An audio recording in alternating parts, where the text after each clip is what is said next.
What if dragons weren't just stories, but real beasts that we now call dinosaurs? In this thought experiment, we are going to explore just that. In 1842, Sir Richard Owen coined the term Dinosauria, referring to a group of large and extinct reptiles that were believed to exist based on fossil evidence. He stopped short of actually stating dinosaurs were dragons, but even when coining this new term, Sir Owen often drew connections between dinosaurs and dragon-like creatures. But just because he stopped short doesn't mean everyone has. Going back to the 4th century BC, a man named Chen Qiu claimed to find a dragon bone in the Sichuan province.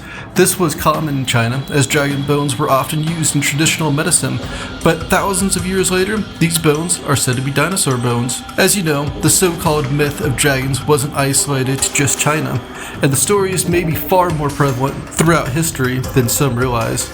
Ancient texts and artifacts show cultures around the world reference dragons. The oldest references do start in ancient China though, dating back to before 5000 BC.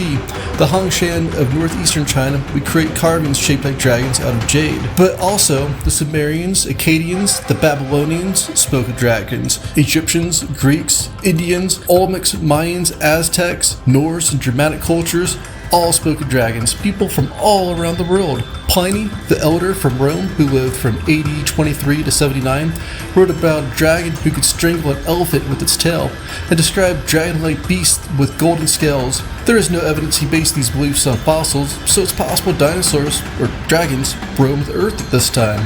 Medieval Europe, from 500 to 1500 AD, believed dragons were real. They based their belief not only on fossilized bones and skulls, but there are many stories of dragon slayers. In the mid-1600s, Athanasius Kircher, a Jesuit scholar, wrote about dragons in his book Mundus Subterraneus, which talks about a dragon slayer who killed a beast outside of a Swiss village. He describes dragons as real, living, breathing creatures who dwell in caves. Kircher's drawings of dragons resemble dinosaur bones that we find today. Some cultures described them as more serpent-like, while others described them as more terrible flying lizards that most of us picture today. Sure, you might say, a lot of these cultures believed in all kinds of gods and deities that I don't believe in.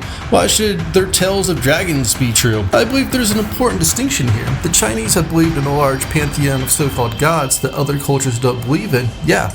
But the idea of dragons persists worldwide. Most of the places where dragons were believed in are also fossil rich locations. No one believed in dinosaurs in these places, so dragons could easily explain what these fossils did belong to. Why should renaming the bones hundreds of years later be more believable? By now, you have probably all seen the comparison of a T-Rex skeleton to a bird skeleton and have noticed the striking similarities. But what about all the other dinosaur bones? History has spoken about a lot of different kinds of dragons, so it only makes sense for there to be a lot of different skeletons. That being said, it doesn't mean all dinosaur bones belong to dragons. They could belong to all kinds of now extinct creatures. What about breathing fire, you ask? Did dinosaurs breathe fire? Well, actually, maybe. Many dinosaurs, like the Brontosaurus, produce methane as microbes metabolize their food. Studies have suggested that they can produce between 500 and 1,000 liters of methane per day. Modern bombardier beetles spray hot chemicals.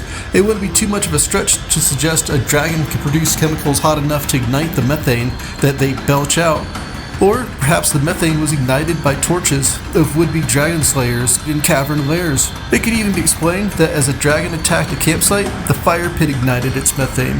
What do you think? Is it possible that dragons once roamed the earth and their bones are now mislabeled as dinosaurs? Or is the possibility too far-fetched for you? If you enjoyed this thought experiment, please like and subscribe.